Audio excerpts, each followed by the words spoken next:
tiens à dire mon émotion de parler d'abord dans ce lieu dont Evelyne Père m'a rappelé tout récemment l'histoire héroïque pendant la Résistance.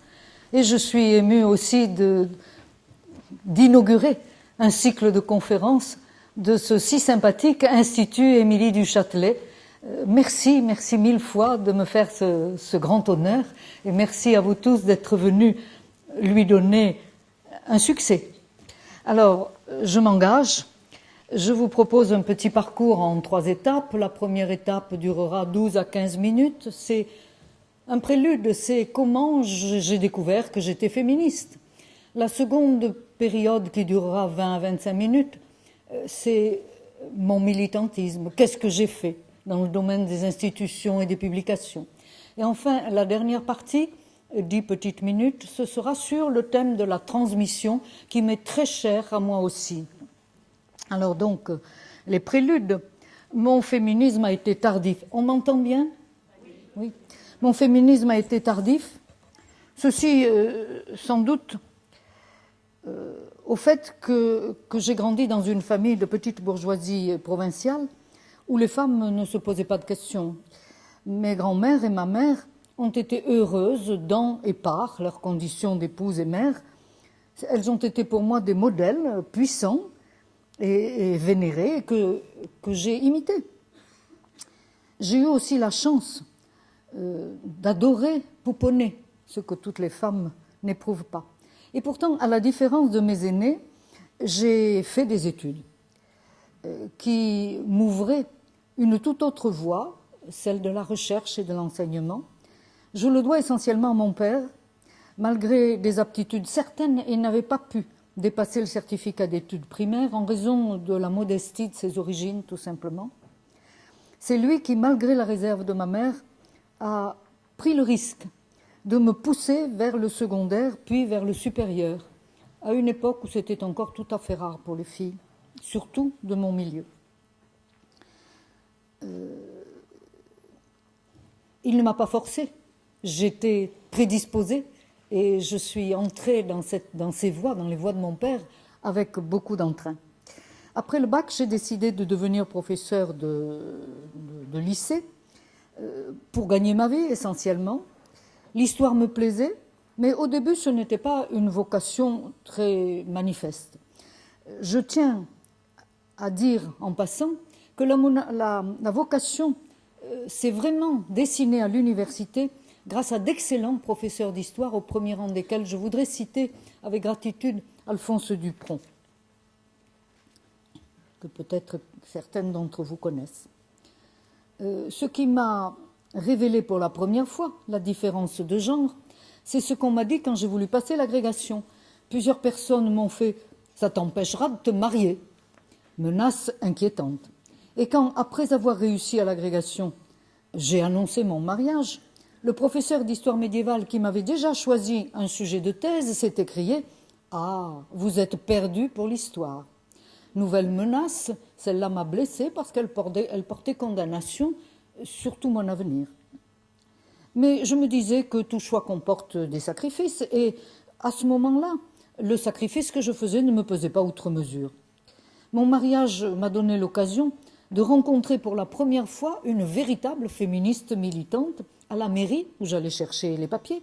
La dame chef de bureau a tenu à m'expliquer que puisque je disposerais de revenus personnels, je devais faire un contrat de mariage en séparation de biens.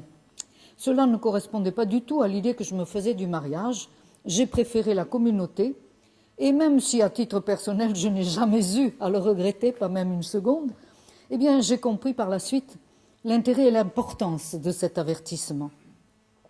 Mes 3 enfants sont nés au Maroc entre 1950 et 1955, car mon mari, ingénieur, travaillait alors dans les mines, un milieu où les épouses ne travaillaient pas, entre guillemets, n'est-ce pas ?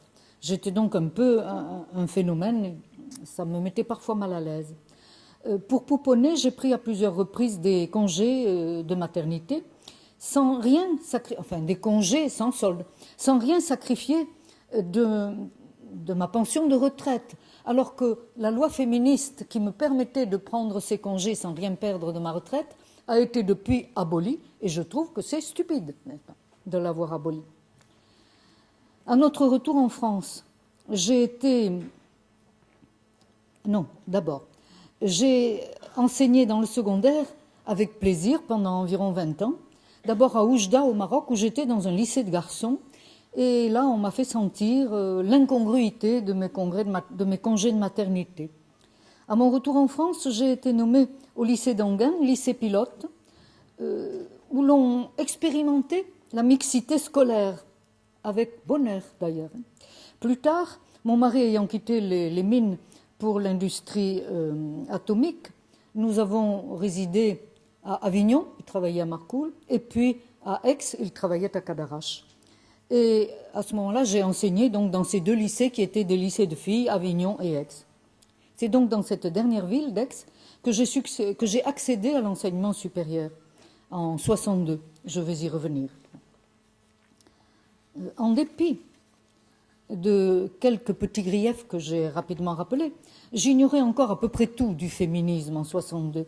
Toutefois, j'avais ressenti une vive émotion au moment de la création de l'association Maternité Heureuse en 1956.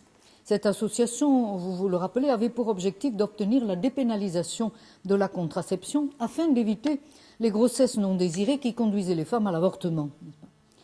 Pour justifier cette réforme juridique que refusaient de toute leur force les hommes d'État natalistes, la presse féministe notamment s'est mise à dénoncer les ravages causés par l'avortement clandestin en produisant à l'appui un déballage d'exemples plus abominables les uns que les autres.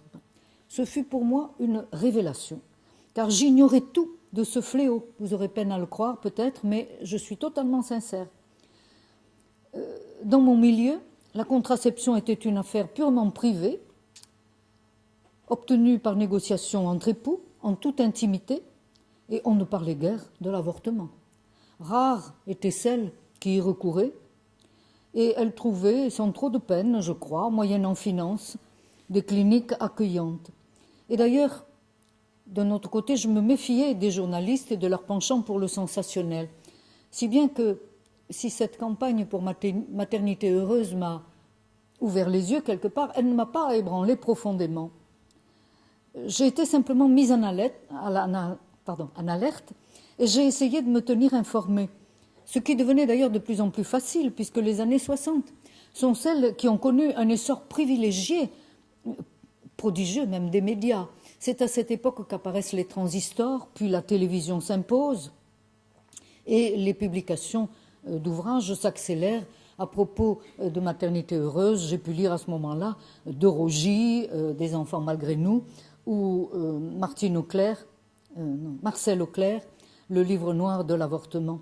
Et j'ai eu honte, vraiment honte, d'avoir vécu dans mon cocon privilégié. Savoir s'informer est, je crois, un élément essentiel, une exigence de la démocratie. On a tort, on a toujours tort de ne pas savoir.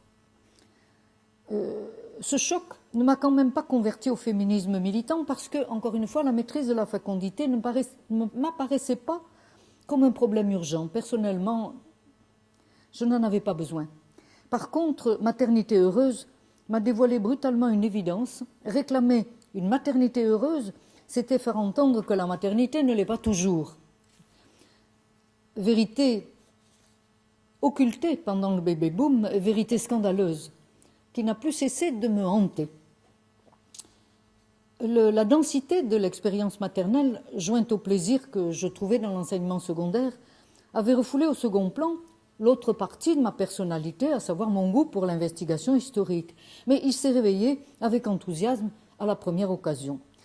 Quand nous nous sommes installés à Aix, faute de poste dans aucun lycée, j'avais obtenu un an de congé, c'était le 6e depuis mes maternités, et j'ai eu envie de l'utiliser à redécouvrir l'ambiance universitaire. C'était le moment où Georges Duby brillait de tous ses feux à la faculté des lettres d'Aix. Et en arrivant à cette université, j'ai retrouvé là un de mes anciens professeurs de Montpellier, où j'avais fait mes études, lequel m'a aussitôt reconnu et invité à proposer mes services, car la vague démographique du baby-boom gagnait les universités, grossie par la vague démocratique et par l'arrivée des pieds noirs. Et donc, les enseignants de cette université étaient submergés. Le professeur d'histoire contemporaine, en particulier, Pierre Guiral, avait jusqu'à 800 copies à corriger au moment des examens. Personne ne peut corriger correctement 800 copies. Donc, il n'a pas tardé à me confier des vacations d'abord, puis à me demander d'être son assistante. Ce qui m'a imposé un nouveau choix de grandes conséquences. À cette époque-là, il existait une thèse de 3e cycle qu'on pouvait faire en 3 ou 4 ans et qui conduisait uniquement vers l'enseignement. On n'était pas tenu de faire de recherche. Et il existait à côté la grande thèse, la thèse d'État, qui prenait facilement 8 ou 10 ans et qui permettait d'accéder à une chaire de professeur avec obligation d'enseignement et de recherche. Tout le monde pensait qu'après mes 20 ans passés dans le secondaire, et avec mon âge avancé et mes 3 enfants, j'avais 40 ans, j'allais choisir la première solution. Et j'ai stupéfié tous les pontes de l'université en choisissant la seconde, c'est-à-dire le plus difficile. Je le dois entièrement à mon mari, qui, sentant que j'en avais envie, il aurait pu se montrer réticent. Il ne l'a pas fait, il m'a encouragé de toutes ses forces. Par contre, le doyen de l'université, Bernard Guyon, père de 9 enfants, lui, n'est-ce pas, m'a dit en riant « Ha ha ha, mais madame, on ne commence pas une thèse à 40 ans quand on est mère de 3 enfants. » Quel défi! C'est lui qui m'a poussé à franchir le Rubicon. Alors, comment, là maintenant, ce sont vraiment les préludes. L'improbable est survenu pendant que je faisais ma thèse. J'explorais, mon sujet de thèse, c'était la vie et l'œuvre de François Mignet, qui fut un collaborateur très proche de M. Thiers, mais qui surtout a été un historien aussi célèbre en son temps que Michelet. Ce savant discret a eu une longue liaison avec la princesse Belgioioso, qui était une grande patriote italienne, héroïne du Risorgimento. On fête en 2008 le second centenaire de sa naissance et l'Italie va bruire de plusieurs colloques la concernant. J'ai été suffoquée, indignée, en découvrant comment la bourgeoisie louis-philipparde avait traité cette grande dame bafouée comme militante et persécutée comme mère. La célèbre galanterie française a fait place en ce cas à la plus abjecte goujaterie. En cherchant à comprendre pourquoi, j'ai discerné pour la première fois de ma vie les buts, les voies et les moyens de ce qu'on commençait à appeler l'oppression masculine. Je reviendrai sur la princesse si vous avez des questions à me poser, j'avance dans mon féminisme. Je me suis mise à lire frénétiquement d'abord Engels, à l'origine de la famille de la propriété de l'État, puis Bebel, la femme et le socialisme, et puis Beauvoir. L'élaboration théorique d'Engels m'a impressionnée. Il remettait en cause le caractère universel et sacré de la famille, ébranlant certaines valeurs que mon éducation m'avait transmises, sans me convaincre tout à fait cependant, parce qu'à mes yeux, Engels privilégiait abusivement les facteurs économiques, alors que la relation entre hommes et femmes, entre parents et enfants, a aussi d'autres dimensions, charnelles et affectives. Par contre, le deuxième sexe m'a bouleversée en profondeur.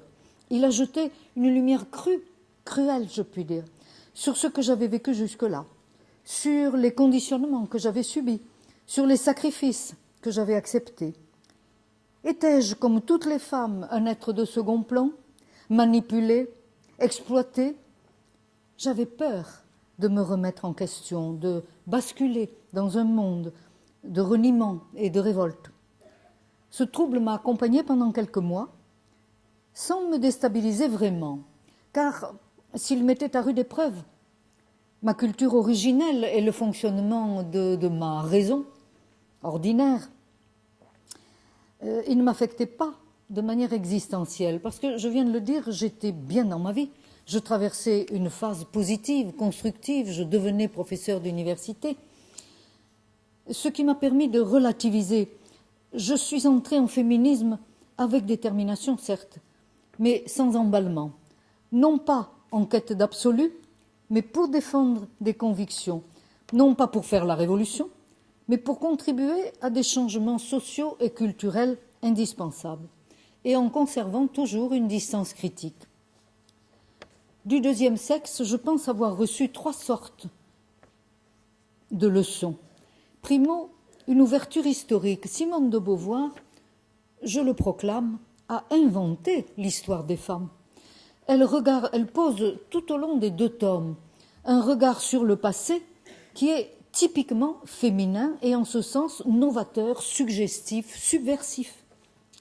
Pour moi, ce modèle d'histoire s'est mis à briller comme une étoile polaire. Secondo, la partie de ces 2 gros volumes, intitulée « Mythe » au pluriel, m'a infligé un traumatisme sévère. J'ai été élevée dans un catholicisme tranquille et je ne m'étais jamais posé de questions métaphysiques, surtout pas à propos de la différence des sexes. Je suis donc entrée avec Simone de Beauvoir dans une ère de questionnement lancinant et de révision déchirante. Le tout m'a conduite, au cours d'insomnies passagères mais fréquentes, jusqu'à l'agnosticisme, où je suis restée. Le tout heureusement pondéré par le travail et les soucis quotidiens. Encore une fois, je n'ai pas une personnalité qui est brisée, quoi que ce soit, jamais, n'est-ce pas? Tout s'est passé, si je puis dire, en douceur, mais une douceur violente parfois. Tertio, j'ai trouvé chez Simone de Beauvoir matière à réflexion sur la maternité, matière inépuisable. Elle a lancé 2 idées, l'une qui m'a choquée et l'autre qui m'inspire encore aujourd'hui. Ce qui m'a choquée, c'est qu'elle définit la maternité comme un obstacle à la vocation humaine de transcendance, comme une aliénation du 2e sexe à la reproduction biologique de l'espèce. Bon, je suis une femelle mammifère, soit, mais je ne suis pas une bête, et les petits que je mets au monde sont des êtres humains. Autrement dit, ma relation avec eux n'est pas une relation seulement charnelle, pas seulement affective, certainement pas animale. Elle relève de l'intelligence, donc elle ouvre la possibilité d'un dépassement, d'une transcendance, tout autant que la paternité. Ce qui m'a réconciliée avec Simone de Beauvoir, c'est qu'en fait, elle perçoit parfaitement cette dimension de la maternité. Mais la seconde partie de son message n'est jamais mise en valeur.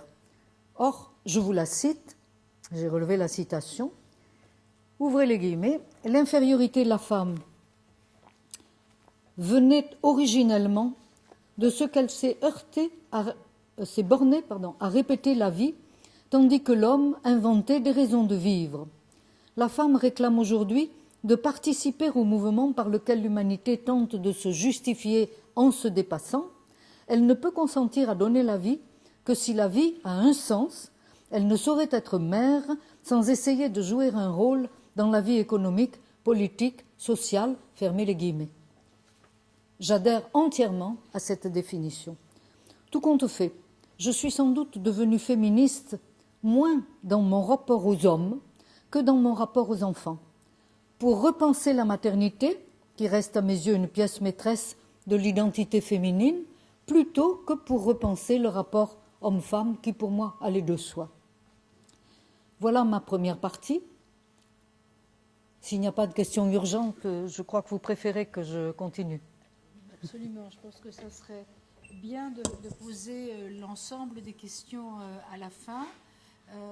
Nous avons à peu près une conférence d'1 heure, donc vous aurez à peu près 1 heure pour poser des questions ensuite. Mais si vous avez des questions sur cette première partie, vous pouvez déjà les noter. Voilà, écrivez-les, on y reviendra. Voilà. Alors donc ma seconde partie, je l'ai intitulée « L'action féministe, institutions et publications ». Et je commence par les institutions. Pendant la bourrasque de 68, je n'étais encore que maître assistante, comme on disait. J'ai tout suivi de très près et j'ai beaucoup appris. Je passe sur les détails, n'est-ce pas? En 70, j'ai soutenu ma thèse avec tout le succès espéré et en 1972, j'ai été nommée professeur en remplacement de Maurice Agulon qui est parti alors au Collège de France. Ma promotion m'a donné de l'assurance. J'avais désormais le droit et même le devoir de faire progresser ma discipline par la recherche et l'enseignement, et autant par l'un que par l'autre.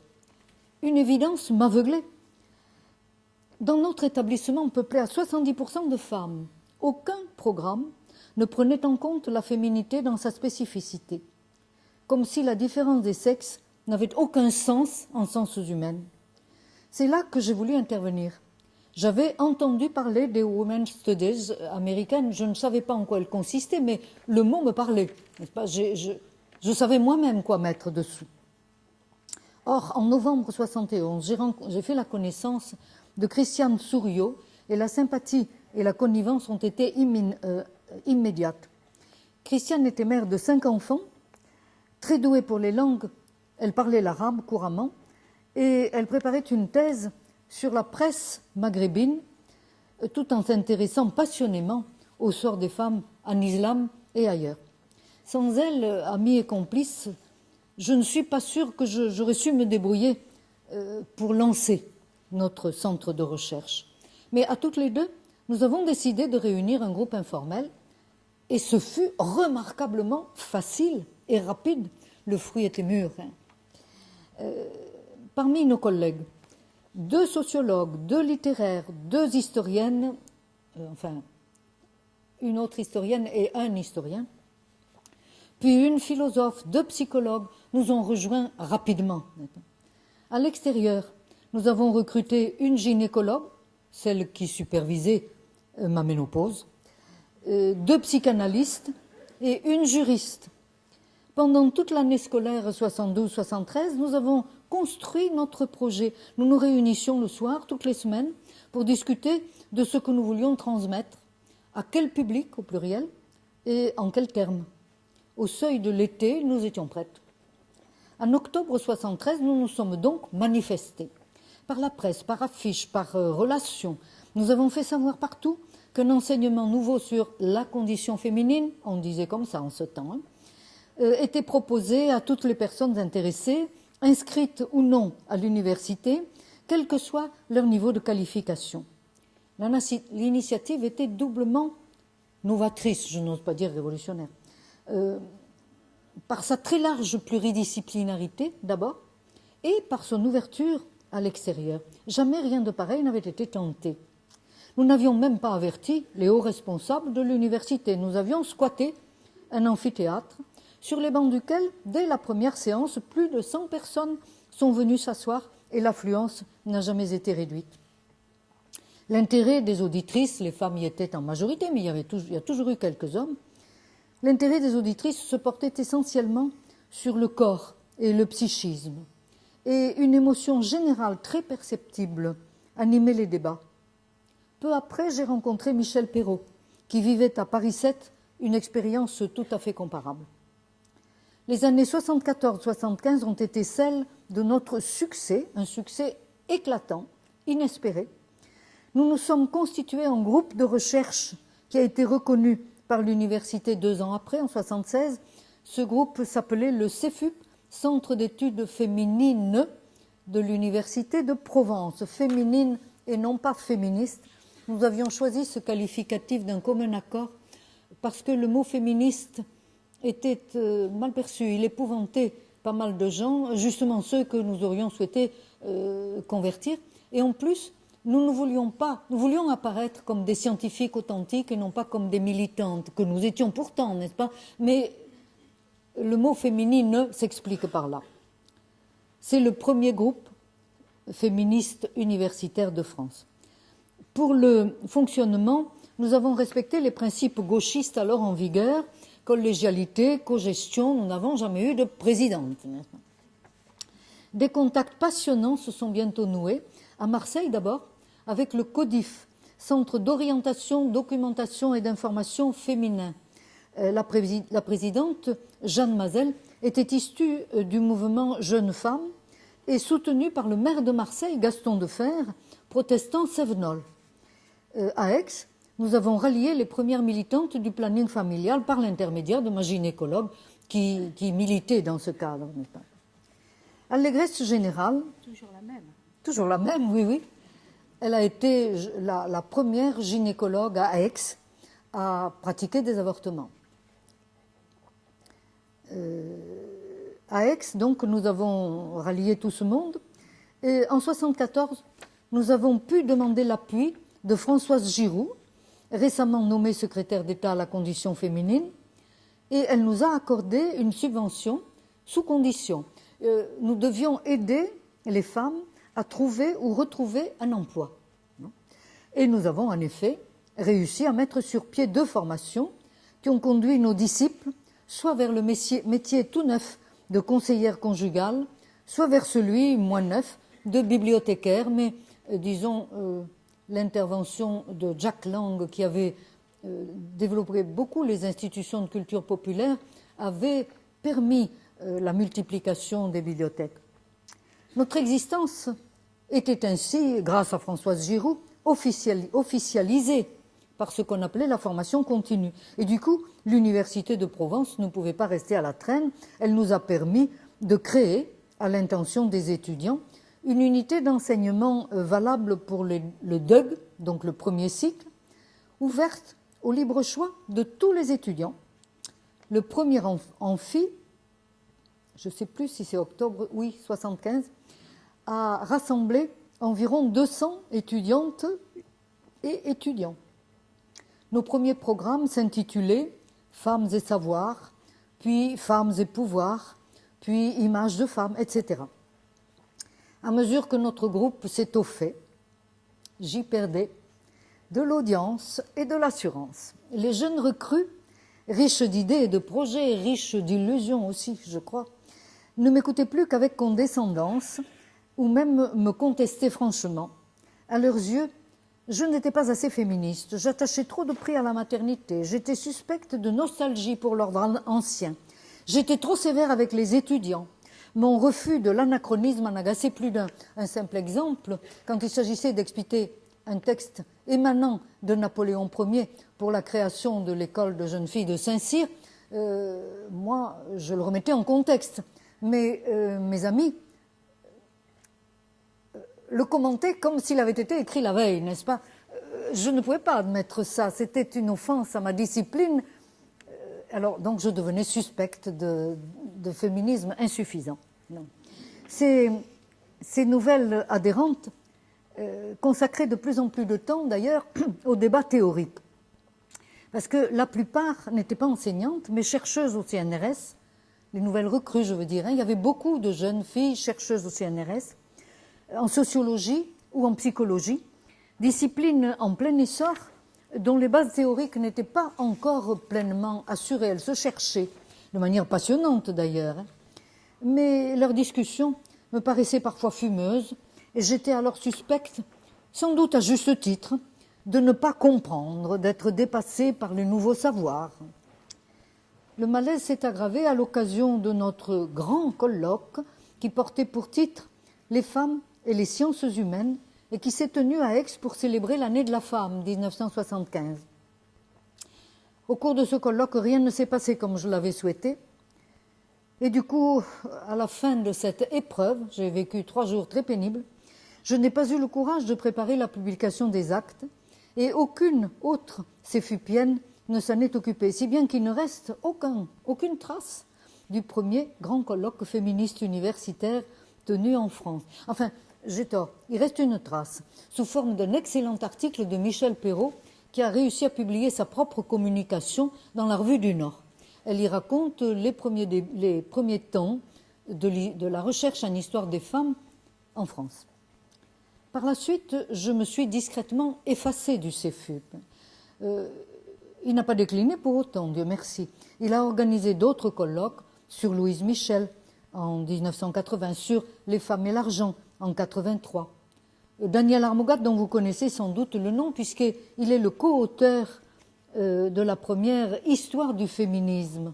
Daniel Armogat donc a créé un périodique, le Bief, et il a su le faire vivre pendant 10 années. 19 numéros ont paru, de 78 à 89. Le CEFUP et le Bief ont contribué au colloque de Toulouse, au fameux colloque de Toulouse, Femmes, Féminisme et Recherche, qui s'est tenu en 82. Je n'y ai participé ni de près ni de loin. Et en septembre 85, le décès de Christiane Souriau, qui était toujours une amie très chère, emportée par un cancer, a sonné pour moi le glas du CEFUP, qui a d'ailleurs décliné rapidement pendant les années 90. Quand je me suis écartée du CEFUP, j'avais l'idée de m'installer avec armes et bagages féministes dans ma chaire de professeur d'histoire contemporaine. Là, de nouveaux obstacles m'attendaient. La section d'histoire était riche d'une quarantaine d'enseignants, de professeurs titulaires, dont seulement 3 ou 4 femmes. J'ai demandé au conseil scientifique à inaugurer un enseignement en histoire des femmes. Ceux qui me connaissaient le mieux ont souri et répondu « mais pourquoi pas ?» Mais d'autres trouvaient l'idée ridicule. C'était, croyant me confondre, le préhistorien m'a lancé « et pourquoi pas l'histoire des hommes ?» Et quand j'ai répondu qu'on y viendrait forcément un jour ou l'autre, ce monsieur a explosé de rire. C'était inconcevable à ce moment-là, n'est-ce pas? J'étais folle, égarée par la passion féministe. Antiquité, Moyen-Âge, époque moderne, époque contemporaine, on était cantonné dans des durées bien limitées. Or, avec mon collègue Marcel Bernos, qui lui était moderniste, parce qu'il faisait sa thèse sur l'Église et les femmes au XVIIe siècle. Avec Marcel Bernos, donc, nous avons fondé une unité qui s'étalait depuis le bas Moyen-Âge jusqu'à nos jours. Et ça, encore une fois, les collègues ont eu quelque mal à l'accepter. Nous avons recruté aussi, comme autre historienne, Eliane Richard, autre membre du CEFUP, spécialiste de l'histoire de Marseille au XIXe siècle. Elle a porté une dimension tout à fait riche et originale de diversité régionale. Quant à la pluridisciplinarité, elle nous fut apportée par Elisabeth Rallo, qui enseignait les littératures comparées. Alors, elle nous choisissait et commentait des œuvres littéraires qui donnaient au contexte historique toute son humanité, toute sa vitalité. Et cet ensemble a fonctionné parfaitement. Les étudiants étaient contents, nous aussi. Un thème en particulier a rencontré un succès très brillant, l'éducation des filles. La section de sciences de l'éducation nous a envoyé ses étudiants pendant plusieurs années. Au terme de nos 3 années, nous avons rédigé un ouvrage qui s'intitulait « De la pucelle à la minette », qui a été publié en 1983, réédité en 1989 et qui a eu, à sa sortie, l'honneur d'un compte rendu très substantiel dans le monde des livres. Avant de quitter le domaine de l'action, donc, j'évoquerai sommairement les grands procès très spectaculaires qui, durant les années 70, ont bouleversé la ville d'Aix. D'abord le procès de Gabrielle Russier, condamnée pour détournement de mineurs parce qu'elle avait noué une liaison passionnée avec un de ses élèves qui n'avait pas 18 ans, enfin, qui n'avait pas 21 ans, il avait 18 ans, oui, mais la majorité était encore à 21 ans. Et elle s'est, au cours du procès, suicidée dans sa cellule, ce qui a évidemment jeté à l'université et ailleurs une très très forte émotion. Un autre procès, en 1976, a condamné des militantes parce qu'elles continuaient, après la loi Veil, à pratiquer des avortements sauvages, un peu partout. Et le dernier, elles ont été condamnées légèrement, mais elles ont dû cesser. Et le troisième procès, qui, en 1977, a pour la première fois infligé de très lourdes peines à 2 violeurs. Jusque-là, faute de preuves, parce que le viol est toujours impossible à prouver, on ne condamnait pas gravement les violeurs. Là, c'est la première fois qu'ils ont écopé de lourdes peines de prison. Et après, la loi contre le viol a été rédigée. Je n'étais pas impliquée directement dans ces événements, mais le vécu était intense à Aix à cette époque et il m'a aiguillonnée, bien sûr. J'ai eu envie non plus seulement de continuer des recherches et des enseignements quasi confidentiels, j'ai eu envie de débattre plus largement, c'est-à-dire d'écrire et de publier pour le grand public. Ces activités, je les qualifierais sans hésiter de politique, même si je n'ai jamais adhéré à aucun parti. Car n'en déplaise à nos grands historiens, les mouvements féministes ont bel et bien une dimension politique. Ils attestent que les interventions dans l'espace public expriment les êtres au plus profond d'eux-mêmes, corps et âme. désir et espoir. C'est ainsi que j'ai été inspirée pour mes publications. J'y viens donc. Pour moi, l'avènement de l'histoire des femmes avait pris le sens d'une mutation culturelle très vaste, très profonde, incommensurable. Et j'ai eu le désir de creuser ce sens, de comprendre cette mutation. Mon travail en a été orienté définitivement. Et si je suis devenue surtout historienne de la maternité, ce ne fut ni par hasard ni par choix, mais poussée par une sorte de nécessité intérieure. Je restais partagée entre les deux moitiés de moi-même, l'une tournée vers les enfants et l'autre vers les études. Penser l'histoire des mères et de la maternité, c'était construire des passerelles. Il faut que je me décide.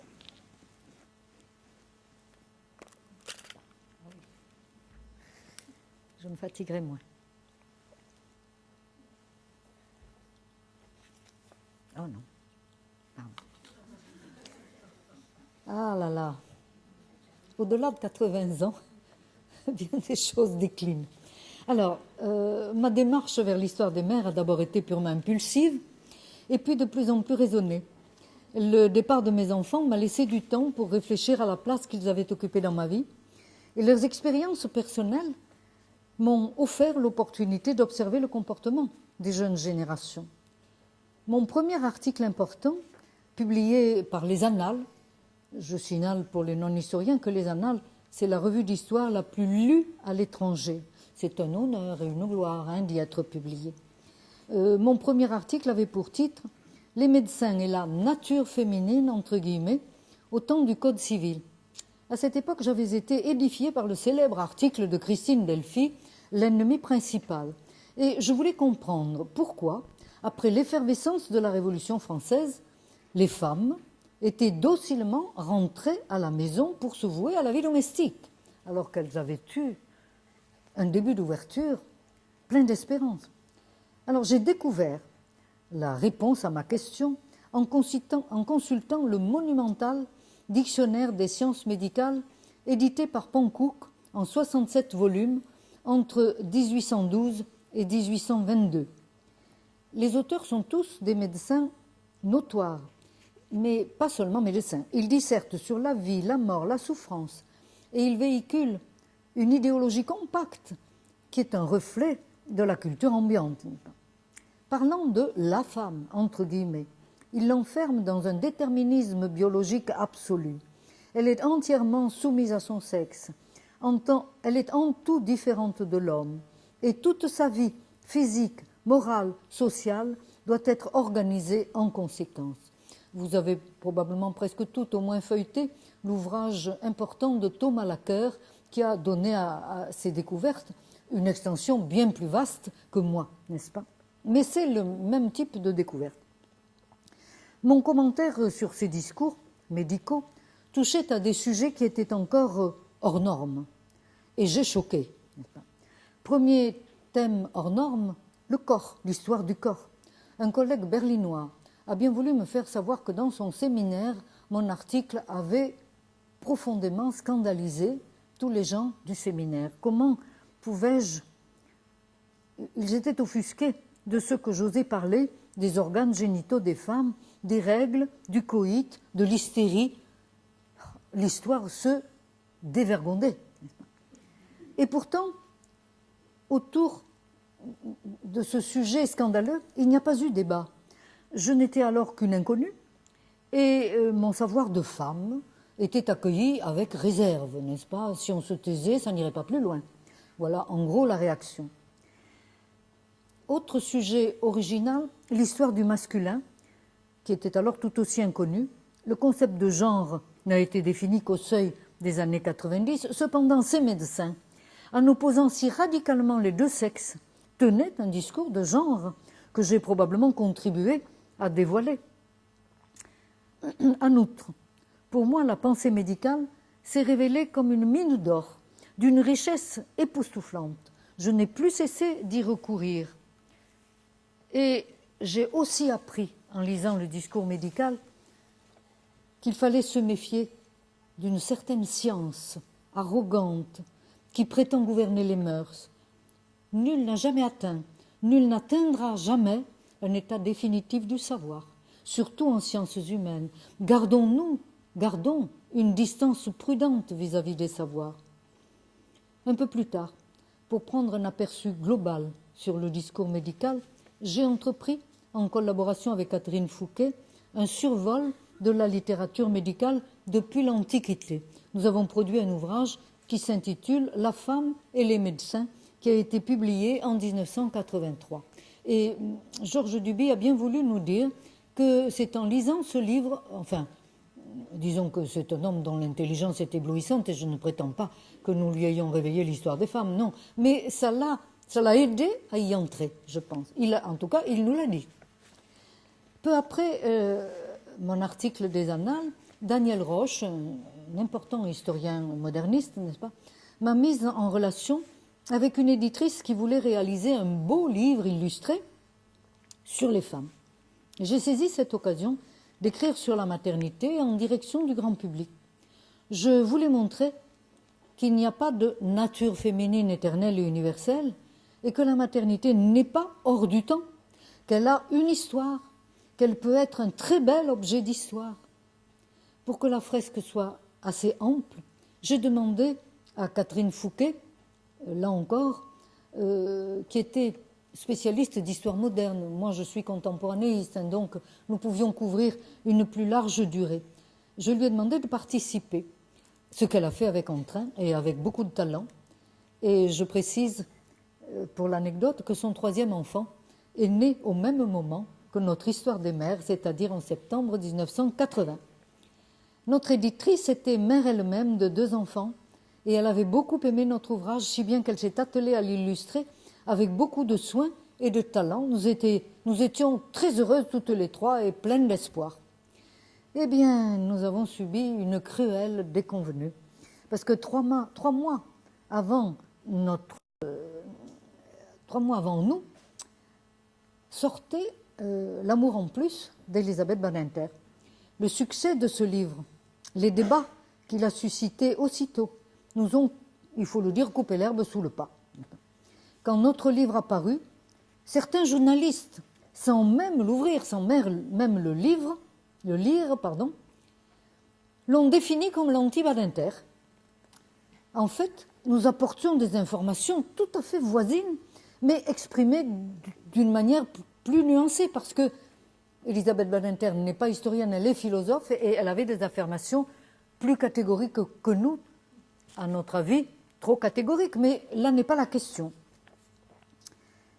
Ce qui n'a pas empêché des réactionnaires nostalgiques du bébé-boom de prendre fait et cause pour nous sans nous avoir lu davantage, n'est-ce pas? Puisque nous étions l'anti-Badinter, il fallait nous soutenir. Et nous avons reçu des louanges de la presse de droite et d'extrême droite. Malentendu complet, n'est-ce pas? J'ai été stigmatisée, vieille branche, brisée par le vent nouveau, n'est-ce pas? Et cette étiquette m'est restée longtemps collée sur le front. Au mieux, j'étais étiquetée comme essentialiste face à l'universalisme d'Elisabeth Badinter. Là aussi, rien n'est plus faux. La seule essence, à mes yeux, c'est l'humain. Mais l'humain est sexué. La seule essence, oui, c'est l'humain. L'humain est sexué. Dois-je donc me reconnaître comme différentialiste? Peut-être. Mais à mes yeux, la différence n'est pas entre la femme et l'homme. Il y a souvent plus de différence entre 2 êtres de même sexe qu'entre 2 êtres de sexe opposé. La différence n'est pas entre la femme et l'homme, elle est entre la maternité et la paternité, et le rôle que jouent les 2 sexes dans la procréation. Quand tout ce bruit est retombé, notre livre a séduit les journalistes les plus consciencieux. Entre autres, Valérie Manuel a organisé une série de 12 émissions dans le cadre de la série télévisée « Aujourd'hui, Madame ».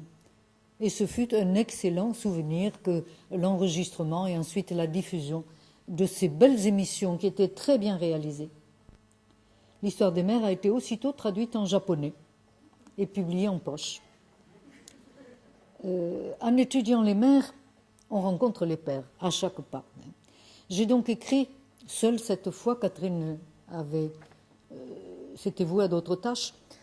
Les pères aussi ont une histoire qui était un nouveau regard de ma part sur le masculin.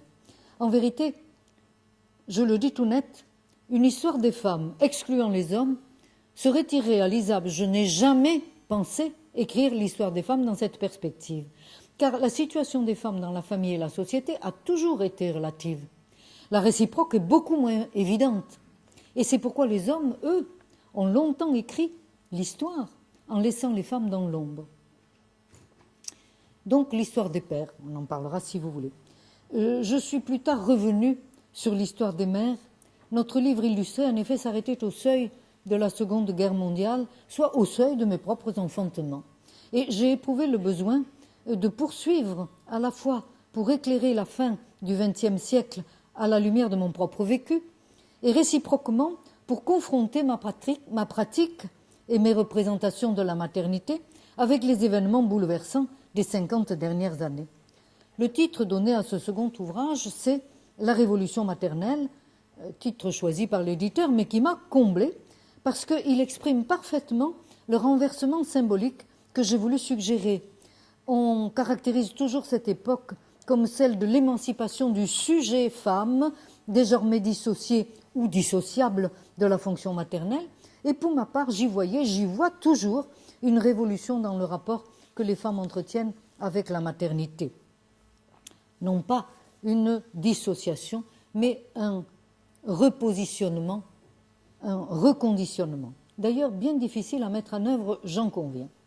J'ai ensuite réalisé pour les PUF un que sais-je, intitulé « Histoire des mères et la maternité en Occident ».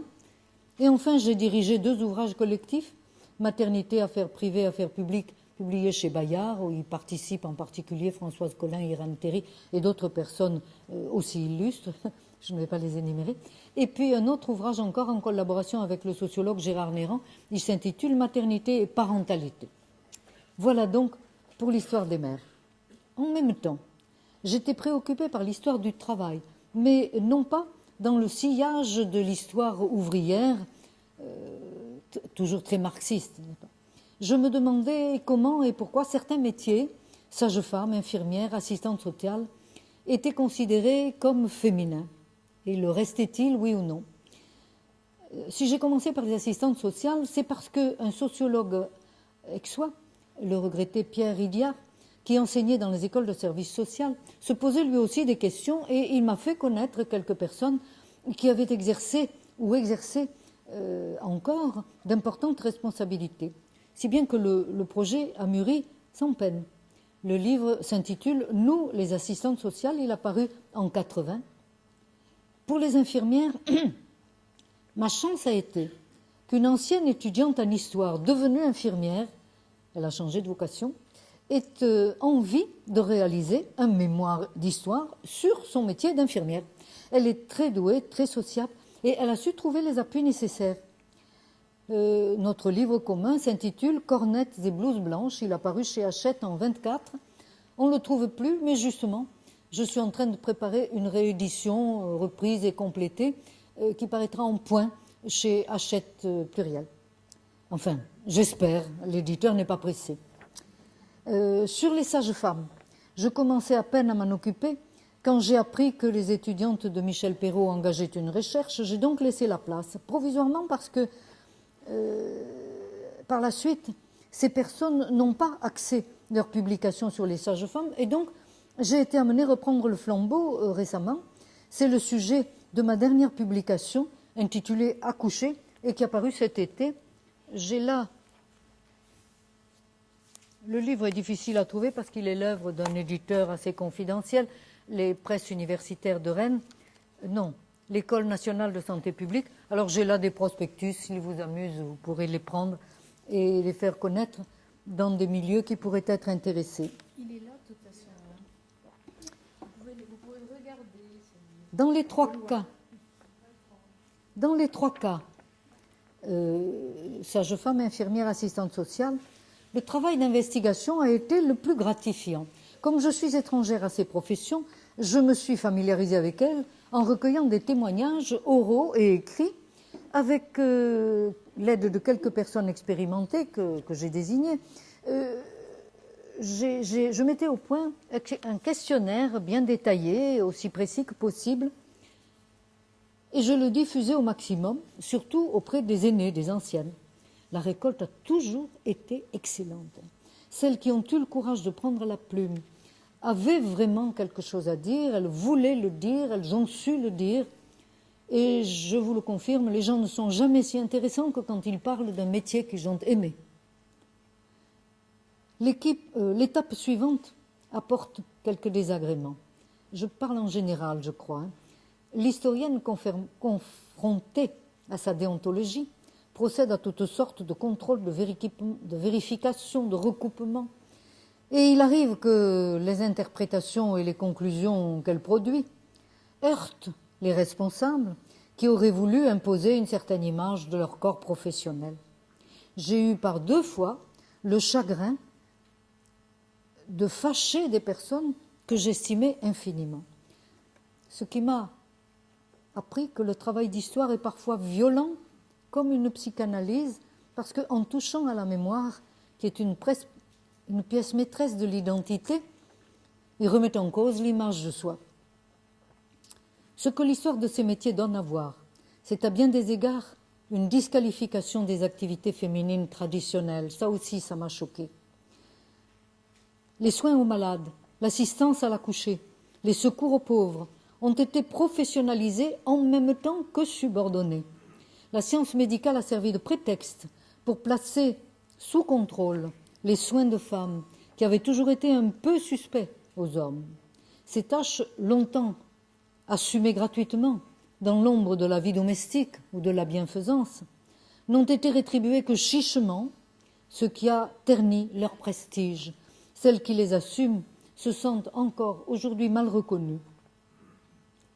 Donc voilà pour le travail. J'ai, 3e thème, également éprouvé le désir de dépasser l'horizon européen. Mon séjour au Maroc m'avait révélé d'autres cultures et les archives d'outre-mer ont été opportunément installées à Aix. Depuis ma conversion au féminisme, je voyais la colonisation comme une métaphore du masculin. Coloniser, c'est conquérir, posséder, pénétrer, féconder. Or, l'histoire de la colonisation écrite par les hommes ne faisait aucune place aux femmes et pas davantage le discours militant qui soit colonialiste ou anticolonialiste. Il y avait là une lacune à combler, une injustice à réparer. Justement, Laurence Pernoud voulait lancer chez Stock une collection « La femme au temps d'eux ». J'ai proposé avec succès « La femme au temps des colonies » et l'ouvrage est sorti en 1985. J'avais sollicité la collaboration de Régine Goutalier, ma collègue, maître de conférences en histoire d'outre-mer, et nous avons pu mobiliser en plus 2 doctorantes, une tunisienne, une camerounaise, qui parlaient les langues locales et qui ont donc recueilli des témoignages. Nous avons lu en plus avec entrain les travaux des ethnologues et des anthropologues, bienfaits inépuisables de l'interdisciplinarité. Ce fut passionnant. Mais l'irritation est venue ici encore de l'attitude des spécialistes. Le directeur des archives d'outre-mer avait accueilli mon projet, notre projet, en disant « Vous voulez raconter des histoires de fesses ?» Et les historiens de la colonisation, un peu jaloux de leur précaré, ont boudé notre livre, sans jamais en préciser les défauts d'ailleurs. L'un a écrit « Traiter à part l'histoire des femmes est réduite à des anecdotes ». Je ne traitais pas du tout à part l'histoire des femmes. Celles d'entre vous qui pourront feuilleter l'histoire de la colonisation s'en rendront compte. Je le répète, l'histoire des femmes, à mes yeux, n'est pas séparable, et pour cause, de l'histoire des hommes. Donc ce monsieur, puisque je ne dis pas son nom, je peux l'accuser de mauvaise foi. J'ai su pourtant que notre travail avait aidé plusieurs jeunes universitaires africaines à démarrer dans les recherches femmes, et ça m'a fait plaisir. Fin 92, j'ai réalisé aussi, avec l'aide de 2 amis et à partir de témoignages, un ouvrage intitulé « Des Français au Maroc », préfacé par Tahar Benjeloun. 2 jeunes universitaires marocains sont venus me voir, ils ont beaucoup aimé cet ouvrage, ils avaient l'intention de le traduire et de réaliser l'équivalent en miroir à partir de témoignages de Marocains. J'étais ravie, mais rien n'a suivi. Et je l'ai beaucoup regretté parce qu'à présent, c'est trop tard. Les Marocains témoins du protectorat ont presque tous disparu. Un autre sujet encore m'a puissamment motivé. Le second anniversaire de la Révolution allait être célébré en 1989. Or, au cours d'un séjour aux États-Unis l'année précédente, j'avais entendu un historien anglais, spécialiste reconnu, illustre, je puis dire, proclamer que la Révolution française avait été purement et simplement une affaire d'hommes. Eh bien, j'ai eu envie de montrer l'immense espérance que les femmes y avaient investie et la place qu'elles y avaient tenue. Un paradoxe me frappait en particulier. Au début de 89, les femmes étaient poussées par les hommes à se mobiliser en tant que mères des générations futures, et peu après, elles ont été exclues de l'espace public en raison de l'importance de la fonction maternelle. Il y a là un renversement, une contradiction que j'ai voulu comprendre. Mon désir a rencontré celui de la si regrettée Marie-France Brive, qui était militante féministe très combative et maître de conférences à Toulouse-Le Mirail. En outre, Dominique Godineau, qui a achevé sa thèse sur les femmes du peuple parisien, a bien voulu s'associer à la préparation d'un grand colloque, et à toutes les trois, nous avons travaillé assidûment pendant 2 ans pour le colloque qui s'est tenu les 12, 13 et 14 avril 89 à Toulouse et qui a rassemblé sur les 3 journées au moins 1 millier de personnes. Ça a été presque 3 années d'immense satisfaction. Cet effort m'a valu d'être invité par François Mitterrand à la célébration nationale du 14 juillet ainsi qu'à la réception de l'Élysée. J'ai refusé et renvoyé l'invitation. Peu après ce grand événement, Michel Perrault et Georges Duby, à la demande de l'éditeur italien La Terza, ont mis en chantier l'histoire des femmes en Occident et j'ai eu l'honneur et le plaisir de participer au tome 4. Enfin, pendant les années 80 et 90, on m'a demandé de multiples conférences en France et à l'étranger et j'ai organisé tous ces matériaux en un ouvrage que l'éditrice Odile Jacob a intitulé « La sexualité et l'histoire » et il a paru en 2002. Eh bien, 30 ans de travail en histoire des femmes m'ont donné le sentiment, ou peut-être l'illusion, de maîtriser ma vie, de l'humaniser au lieu de la subir, et je crois que c'est une grande chance. Ces 30 années m'ont permis aussi de réfléchir à des questions existentielles qui dépassent de loin ma personne et mon travail. Notamment, je me pose souvent le problème de la transmission, et ce sera ma dernière courte partie. J'ai deux paragraphes, comment transmettre et que transmettre. Je ferai silence sur les modes de transmission par Internet, non que j'en sous-estime l'importance, au contraire, mais je les maîtrise trop mal pour savoir en tirer parti, donc j'en reste aux moyens traditionnels pour ma part. Pour des universitaires, la réponse semble évidente. On transmet en enseignant et en stimulant les chercheurs. Sur ce plan, je me sens comblée. Non seulement l'unité de licence que j'avais fondée il y a 30 ans survit, mais elle s'est superbement développée. Celles et ceux qui m'ont succédé l'ont étendue à toute la durée des temps historiques, de l'Antiquité à nos jours, et ils l'ont fait accepter comme unité de base, c'est-à-dire une unité fondamentale de formation, soit 4 heures de cours par semaine sur une année.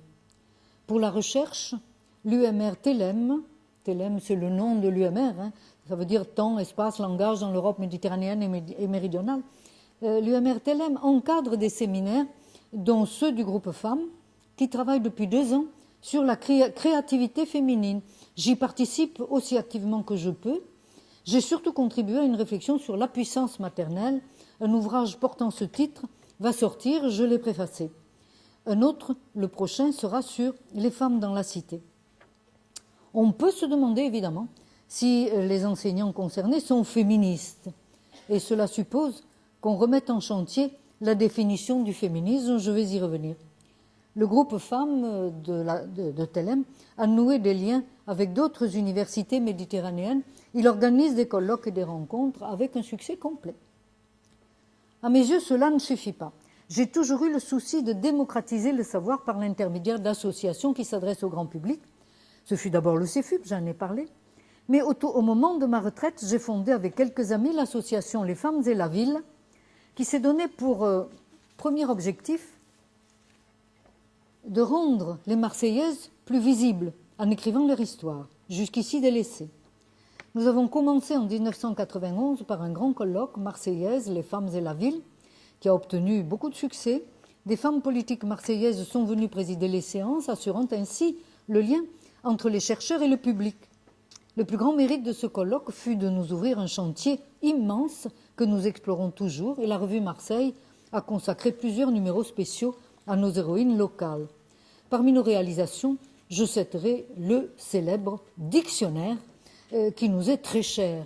Il est intitulé « Marseillaise, 20 siècles d'histoire ». C'est un magnifique ouvrage collectif, plus de 300 rubriques, rédigé par 75 auteurs et fort bien illustré. Il est là. Nous le citons en exemple parce que nous aimerions que toutes les grandes cités produisent l'équivalent. Nous sommes aussi très fiers d'avoir, au cours d'un autre grand colloque, réhabilité Germaine Poinceau-Chapuis, cette avocate marseillaise, ardente féministe, et qui fut méconnue, calomniée, a été, en 1947, la première Française ministre de plein exercice, 25 ans avant Simone Veil. Une ministre pleine d'idées et d'énergie. J'ai écrit sa biographie. L'association Les Femmes et la Ville fait aujourd'hui partie du collectif 13 pour les Bouches-du-Rhône, et elle participe à ce titre à beaucoup d'actions collectives locales. Enfin, la dernière née des associations avec lesquelles j'ai travaillé, c'est la Société d'histoire de la naissance qui m'a inspiré l'ouvrage sur les sages-femmes. Alors, après, comment transmettre? Que transmettre? Disons d'abord, en toute modestie, qu'on ne maîtrise pas ce que l'on transmet. J'ai 2 filles et un fils, j'ai aussi de nombreux anciens étudiants. Ce serait à eux de dire ce qu'ils ont reçu, accepté, refusé et pourquoi. Il s'avère aujourd'hui que l'évolution des identités sexuées s'inscrit dans une mutation anthropologique d'une telle ampleur qu'on n'en voit plus la fin. Et je me borne donc à indiquer ce que je voudrais transmettre, en sachant combien cet héritage est fragile et le sera de plus en plus. Je voudrais d'abord transmettre ma définition du féminisme.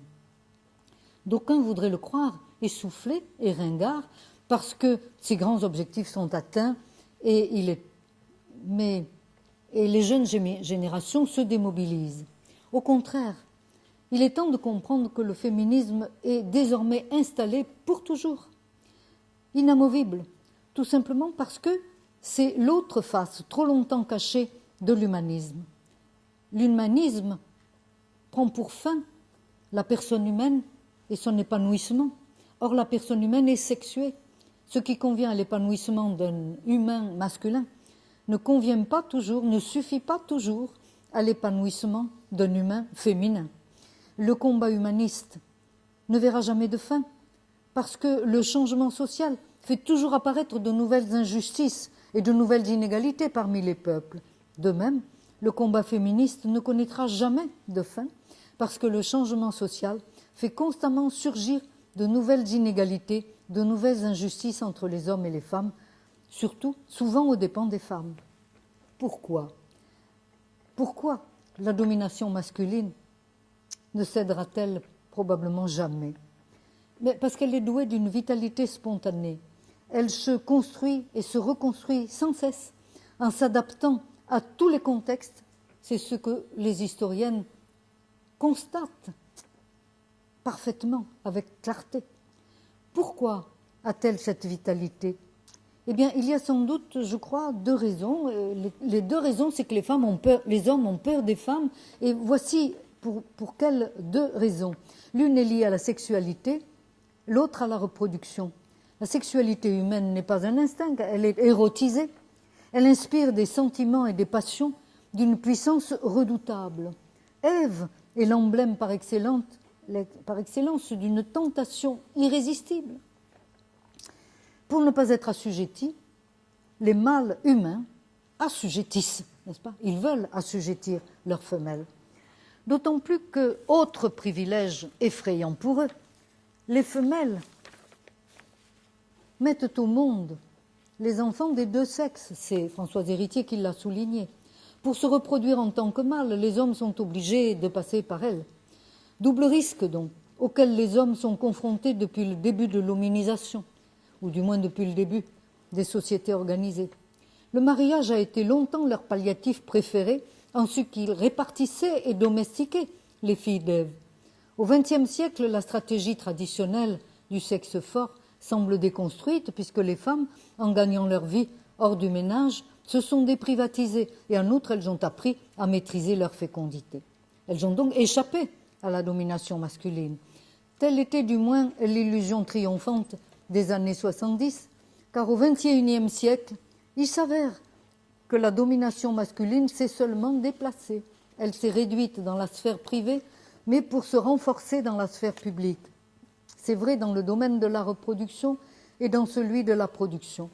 Et voici donc en gros ma conclusion. Dans le domaine de la reproduction, qu'est-ce qui s'est passé? Les femmes ne se sont pas réellement appropriées la maîtrise de leur fécondité.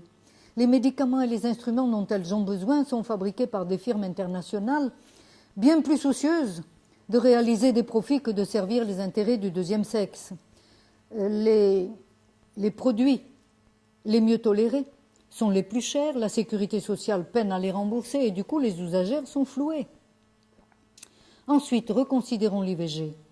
Pour écarter tout malentendu, je tiens à affirmer qu'il faut défendre à tout prix cette liberté-là qui permet aux femmes d'assumer leur ambivalence face à la maternité. Je suis même pour élargir cette liberté. L'IVG devrait être une intervention chirurgicale comme les autres et être permise jusqu'à la viabilité du fœtus, comme aux Pays-Bas. Elle pourrait même être réalisée par des sages-femmes. Ceci dit, pourquoi celles qui demandent une IVG ajoutent-elles si souvent « je n'ai pas le choix » ? Où est la liberté quand on n'a pas le choix? Où est la contrainte? Parfois, la contrainte vient du partenaire. Il ne veut pas, il ne peut pas être père et son refus est légitime. Mais avait-il pris de son côté les précautions élémentaires? La femme qui recourt à l'IVG endure une souffrance physique et morale impossible à partager, souffrance injuste donc, souffrance qui confirme cruellement l'inégalité entre les sexes au moment même où on prétend la dénier. Et l'utérus artificiel n'y changera rien. Faire de l'IVG le symbole glorieux de la liberté féminine, c'est commettre une erreur d'appréciation. La liberté d'interrompre une grossesse est un bien, la nécessité de l'interrompre est un mal. Et il serait honnête d'élucider la différence entre liberté et nécessité. Les hommes du XXe siècle se résignent sans trop de peine à voir avorter leur compagne.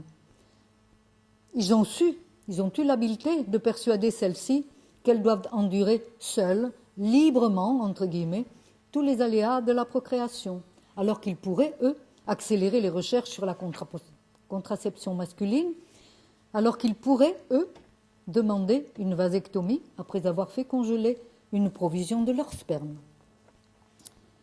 Les féministes des années 70 ont aidé les femmes à ne pas être mères, elles ont eu 1000 fois raison. À ce moment-là, c'était la première urgence. Mais cette étape est dépassée. L'autre urgence, c'est d'aider désormais celles qui voudraient être mères dans les meilleures conditions.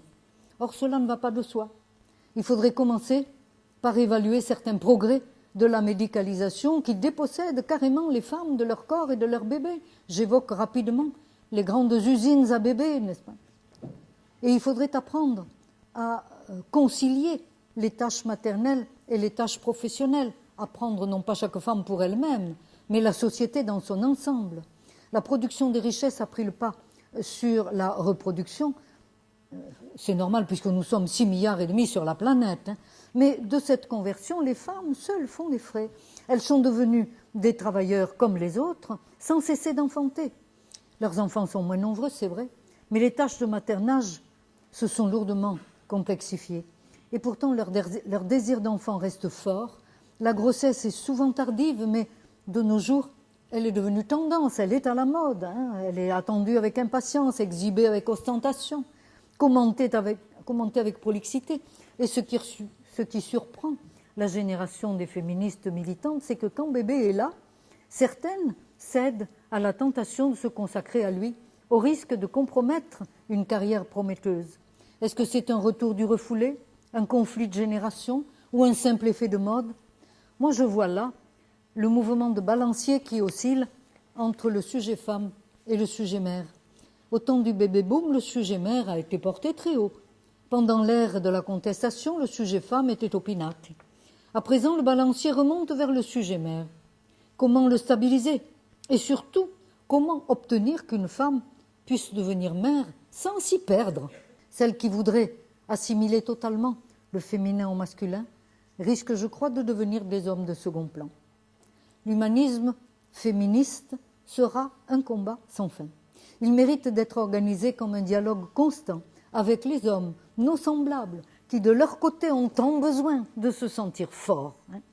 Aux féministes de reconstruire une culture qui sache honorer l'enfantement pour les hommes comme pour les femmes, honorer la paternité autant que la maternité.